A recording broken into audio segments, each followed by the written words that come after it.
Foster, this book is a special Christmas gift from someone who loves you very much. Hopefully it won't be long until you will be back to West Virginia and I can read to you from my lap. Love you. Merry Christmas.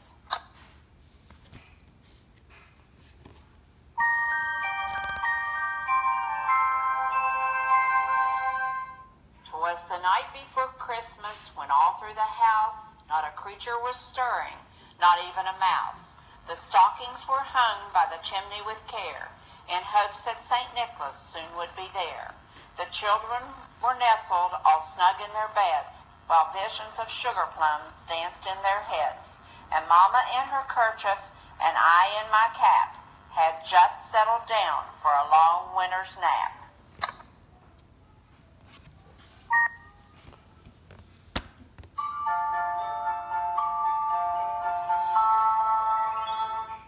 When out on the lawn there arose such a clatter, I sprang from my bed to see what was the matter. Away to the window I flew like a flash, tore open the shutters and threw up the sash. The moon on the breast of the new-fallen snow gave the luster of midday to objects below, when what to my wondering eyes should appear but a miniature sleigh and 8 tiny reindeer.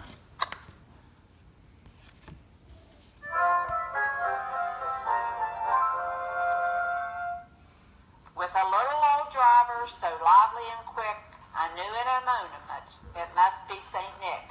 More rapid than eagles, his coursers they came, and he whistled and shouted and called them by name. Now Dasher, now Dancer, now Prancer and Vixen, on Comet, on Cupid, on Donder and Blitzen, to the top of the porch, to the top of the wall. Now dash away, dash away all.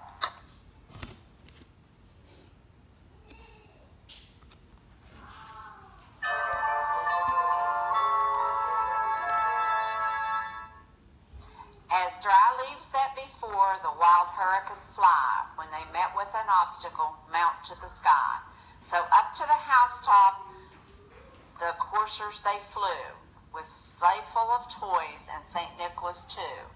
And then in a twinkling I heard on the roof the prancing and pawing of each little hoof. As I drew in my head and was turning around, down the chimney St. Nicholas came with a bound.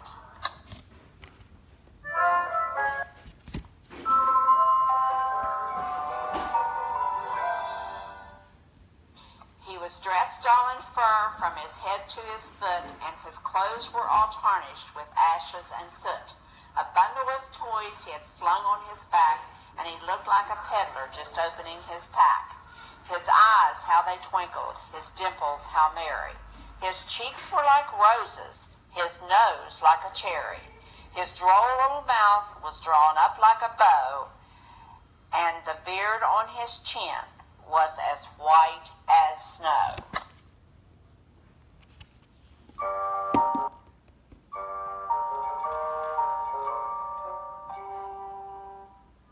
The stump of a pipe he held tight in his teeth, and the smoke it encircled his head like a wreath. He had a broad face and a little round belly that shook when he laughed like a bowl full of jelly.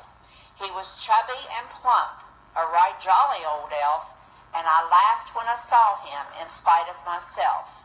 A wink of his eye and a twist of his head soon led me to know I had nothing to dread.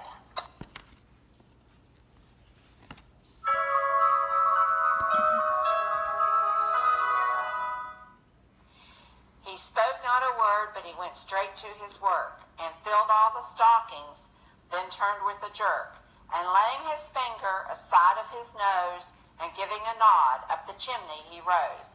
He sprang to his sleigh, to his team gave a whistle, and away they all flew like the down of the thistle.